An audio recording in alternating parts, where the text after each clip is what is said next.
listening to LSU Daily with Matt Musso, your home for all things LSU sports. Off and running on another edition of LSU Daily. Welcome in. Glad to have you along for the ride. Today, we are inside 48 hours. LSU-Alabama, Saturday night in Death Valley. Playoff elimination game. Everything you could expect, everything you could imagine, everything we've come to know that is normally on the line when these two teams meet is on the line, and then some. We have broken it down from just about every single angle throughout the week. Today, final thoughts, preview, prediction, couple more untouched angles that we haven't looked at. We will go through it all today. Yes, there's going to be a live Tiger on the field again pregame for LSU. I have a quick thought on that. Won't spend too much time because it actually has no impact on the game.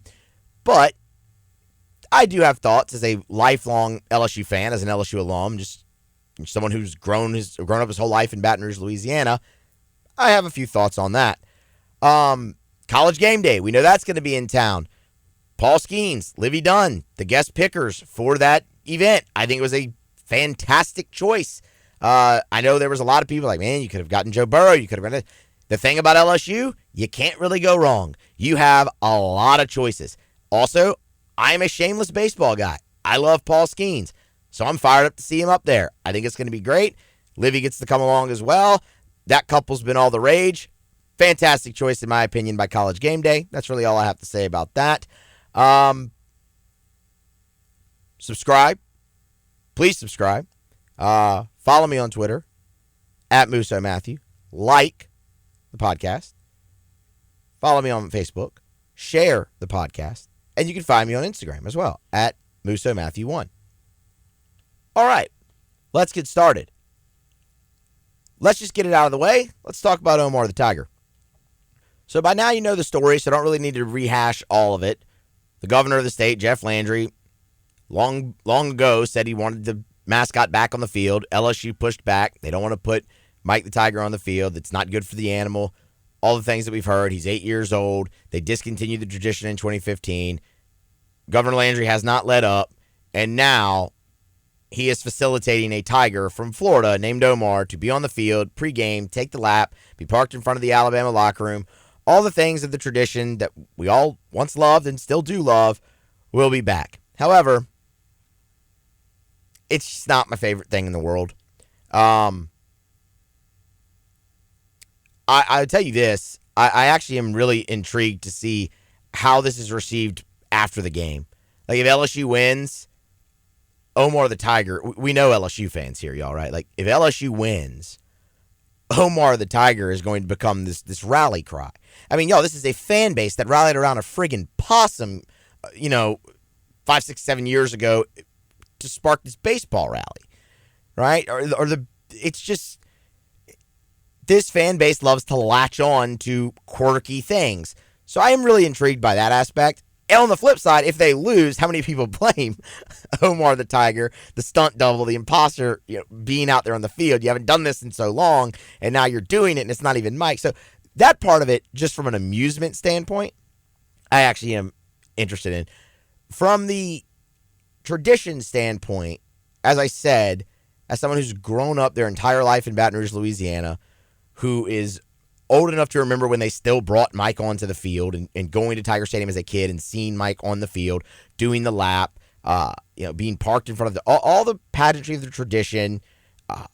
It was one of those things that made LSU, unique. It was one of those things that made Tiger Stadium unique. It was a really just, I wanted to find a better word than cool, but a really cool thing, a really cool experience. I mean, you've had, players from other teams talk about that experience. Cole Kubelik, who works for the SEC Network, who we all know, played at Auburn, obviously, quote tweeted the story about it and said, got to be honest, like, it's still one of the coolest memories I have, running out of the tunnel next to that giant tiger 10 feet away. So, like, it's not just special to LSU fans. It's special to a lot of people who've experienced it, and it's awesome. And if there was a way to have it back to where it would just work perfectly with Mike, I'd be all for it. I don't know if that path exists ever again. If there is, sure, I'm in. Because, like I said, it's one of the greatest traditions that LSU had. It's one of the things that made Tiger Stadium special. I should say even more special. Tiger Stadium's still special, and it's still going to be loud and raucous in there. You could have put a zebra on the field. It didn't matter. But the thing that rubs me the wrong way is, number one, and I'm not a political person at all, but why is that your focus? Number two, using a Tiger other than Mike feels forced. It cheapens the once great tradition, and I don't really love it. Right? And be honest, it's just not the same. Now, that's really all I have to say on that. And if they win, bring it on. Rally Omar. I don't know. I love a good rally possum-esque deal. So, sure. It's going to have no actual bearing on the outcome of the game, but, we'll just see. Okay, to the actual game, which I think you care about at this point much more than our guy Omar Bradley the Tiger. We have talked so much about LSU-Alabama. We're close to 2 weeks now. Jalen Milroe, how does LSU stop the run? His running game specifically, but you also have to worry about Jam Miller and all those guys. Milroe is the leading rusher on this team in terms of attempts. Jalen Milroe to Ryan Williams. He's a sensational freshman. He's 17. He's a sensational freshman.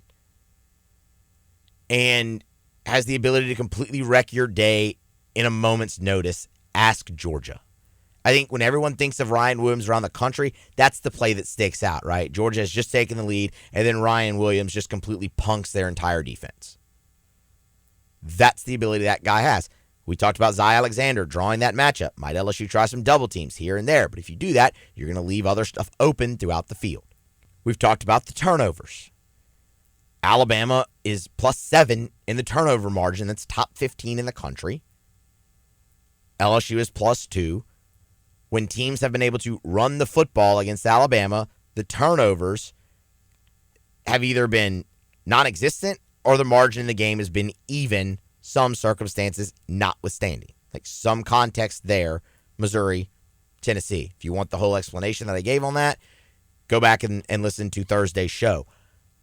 Alabama is a very opportunistic defense, and they're going to be looking to take the ball away, to force turnovers. It's the thing they do best on defense.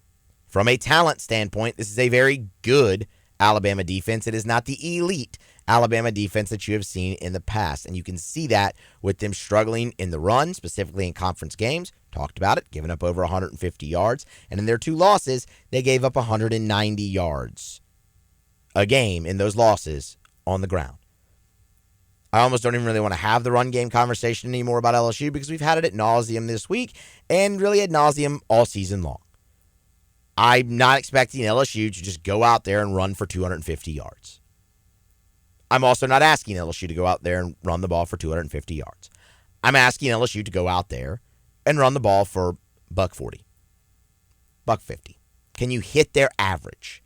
And if you do, that's going to open up everything else in your offense. If you don't, say you get to like 110, 115, 120, it's still going to open some things up, but it's going to continue to put pressure on Garrett Nussmeier. So we've talked about it all. There's a few new things that we want to go through. Number one, one more injury update to pass along. C.J. Daniels, wide receiver, has been upgraded to probable for Saturday. That checks out with everything that Brian Kelly has said throughout the week. We played the cut for you, from Monday where he said, CJ's in a much better position. We expect him to be able to contribute. This tracks. Having C.J. Daniels back is massive for LSU. This shows you, really, for the first time, you have your full wide receiver core now. Chris Hilton will be out there. He will play. Will he still be rusty? Yeah, he will be. Because the guy missed, 7 weeks? Hard to come back. But he's had the bye week to go through as well now. I would expect him to at least be a little bit more productive. I'm not telling you Chris Hilton's going to go out there and run, past Alabama's defense over and over again, catch 3 deep balls, score 3 touchdowns. That's not what I'm saying. But I would like to see LSU connect on one of those deep shots to Chris Hilton. Hopefully the timing between him and Nuss has gotten better through the bye week and the week of preparation here, and you can connect on that because that adds the dimension that LSU's offense has been missing all season long. And you were still missing it against Texas A&M. I guess I really shouldn't say you're at full strength at wide receiver. You still don't have Kyle Parker, but this is what everyone kind of envisioned LSU's wide receiver room looking like when the season started. Kyron Lacey, C.J. Daniels, Aaron Anderson, Chris Hilton, Xavier Thomas. Like, you've got those guys ready to go all together, hopefully for a full game, really for the first time this season. I think that's important. And you just look how much more comfortable Garrett Nussmeier is out there when C.J. Daniels is out there. So I think that's massive going forward for this football game. On Monday, Brian Kelly gave the keys to success to beating Alabama. And there's one of them that we haven't touched on yet, and I was saving it specifically for this show to really just drive home the final points. Brian Kelly on the keys to success versus Alabama. The keys to success are pretty obvious from an offensive standpoint, taking care of the football. As I mentioned earlier, we'll have to have better balance, offensively, and that will be a prerequisite. Defensively, stopping the quarterback is going to be paramount. Milroe's outstanding. He also can throw the football, so, he is a dual threat. I think first down is an important down as well. I mean, they're one of the best third down and short conversion teams in the country. We need to get them behind the chains. And that's the one right there. That's the one right there. We talked about the turnovers. Y'all, we talked about turnovers during bye week. When we gave our first look at Alabama, we talked about them forcing hella turnovers. We've obviously talked about the balance with the running game, all that. Milroe, the last one, first down. And it sounds so simple, right? It's oversimplifying it. But the reason Alabama is so good on third down and short is they have a great little tandem back there with Milroe and Jam Miller and even Justice Haynes. And they've been really, really good on first down. And they've been really balanced on first down plays as well. They set themselves up third down short, and then you have that great tandem in the backfield to pick up 3rd and 2, 3rd and 1. The dynamic aspect of Milroe helps out a lot there. Number one, I'm really curious to see how aggressive LSU gets on their first down defensive calls to try and get Alabama behind the chains. We've talked about it. LSU's pass rush should be a big advantage here in this ballgame. Alabama has allowed the 8th most sacks in the SEC. LSU is 4th in the SEC in sacks with 28. LSU has gained 11 more sacks than Alabama has allowed. You have to take advantage of that. And Brian Kelly noted at his media availability Thursday something that we talked about here also on Thursday's show, where they broke down against Jalen Milroe in 2023 was in the pass rush lanes. It's also part of where they broke down a little bit against Marcel Reed. And you saw Milroe last season, when LSU did that, be able to escape the pocket and scramble. We played the cut for you from Savion Jones on Thursday's show, where he talked about we can't rush scared. We know his ability with his legs, but we still have to go after him. And we went through it. LSU, in that 3-game stretch where they really looked to have turned the corner against running quarterbacks, they held Gio Lopez to 33 yards from South Alabama, sacked him 3 times. They held Jackson Dart to 27 yards from Ole Miss, sacked him 6 times. They held Taylon Green to negative 10 yards rushing, sacked him 3 times. They were able to keep contained, stay in their rush lanes, and get home. And that's what they have to do against Jalen Milroe. And I'm really interested to see how aggressive they are on first down, trying to do that to get Alabama behind the chains in order to force Jalen Milroe to throw the football. Because he has really regressed throughout the season in throwing the ball. He looked like he had really kind of taken a step forward early, but really the second half of this season, middle second half of this season, he's looked much more like the Jalen Monroe you saw last season. So for LSU, you want him to throw the ball. And if you do get home, if you do stay disciplined in those pass rush lanes, and your linebackers and safeties behind you also can stay disciplined and be in their spot, have their eyes in the right place, when he does go to run, they should be able to come up and make the hit. And hopefully that will help you, obviously, get them behind the chains. The other thing is, Alabama has been really, really rough this season when it comes to penalties. They have not been a very disciplined team here starting November. I don't see any reason that should change, especially in a really raucous atmosphere like Saturday night in Death Valley when they struggled on the road against Vanderbilt, when they struggled on the road against Tennessee and Neyland. Tiger Stadium ain't either of those places. It's way better. You get yourself behind the chains because of penalties and then really allow LSU's defense to pin their ears back, that could be a long night. That's something out of LSU's control, obviously, but there should be high emotion in this game with everything that's on the line. Obviously, a little bit of a rivalry, right? The home team has won the last 3 games. This is what it's about. You're expecting them, because it's what they've been all year, to struggle in that type of environment, especially with discipline and penalties. You can't if you're LSU. If they false start on first down, don't give it right back to them on the other side. You get them behind the chains, really on any down, but we started on first down. Take advantage of it. The other thing that we haven't really talked about, Alabama's slow starts on the road this year, particularly in conference when they've lost. Alabama is 3-2 in the SEC, 3 wins at home, 2 losses on the road. When you go back and you look at that Vanderbilt game, Vandy took the ball first, went right down the field on Alabama's offense. Then Jalen Milroe goes out there, throws a pick 6. Vanderbilt scored on their first 3 offensive possessions of that football game. Immediately got Alabama down. Go to the Tennessee game. Alabama's defense started pretty good. They shut Tennessee out in the first half. Now, that has since become a big issue for Tennessee, scoring points in the first half, but you credit Alabama. Their defense went out there in a hostile environment, shut them down. The offense, however, again started slow. They scored 7 points in the first half. And ultimately, you lose that football game. Alabama's going to come in here and try to do their damnedest to start fast, and you have to do your damnedest to do it too. Because on the road in the SEC, they haven't done it yet on both sides of the ball in the same game.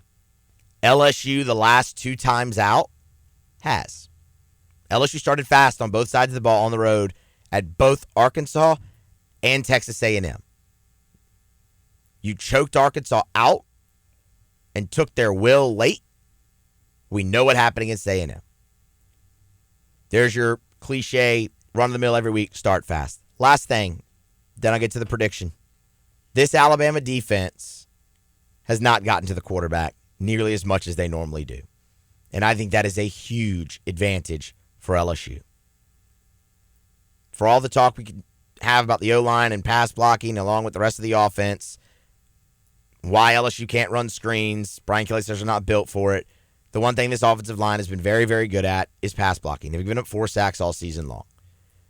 And they held A&M at bay until the fourth quarter. Alabama is 56th, tied for 56th in the nation in sacks. They just haven't got to their quarterback much. Their leading sack guy has 4. That's Q Robinson. That is an advantage that I love for LSU in this game. Now, that being said, you're going to have to find the run game. Just a little bit of it. So Alabama has to at least respect it and can't just pin their ears back and go with the quarterback. The thing is, I don't believe this Alabama defense is capable of stopping the run with just 4 or 5 like A&M was, like Ole Miss was.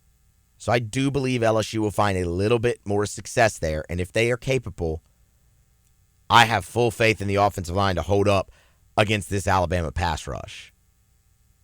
and give Nuss time to sit back there and throw. Talked at the beginning of the week. Feels gettable. Feels really gettable. You've got a lot of sharp handicappers saying LSU really should be favored in this ball game. And a lot of that's Saturday night in Death Valley. A lot of that is also LSU's been the more consistent team. I like LSU at home in this ball game. With everything on the line, with Brian Kelly's record in Tiger Stadium, I like all of it. It's going to be a battle like every LSU-Alabama game is. You have a great chance, and I think that you get it done. I will take LSU in the ball game, pretty offensive, 30-27. Give me the Tigers. You know we'll be here Monday for a full recap. Smash the like, get subscribed. Please get subscribed. Please share. That's greatly appreciated. Follow me on the social medias. Be here next time. Recap LSU-Alabama on LSU Daily.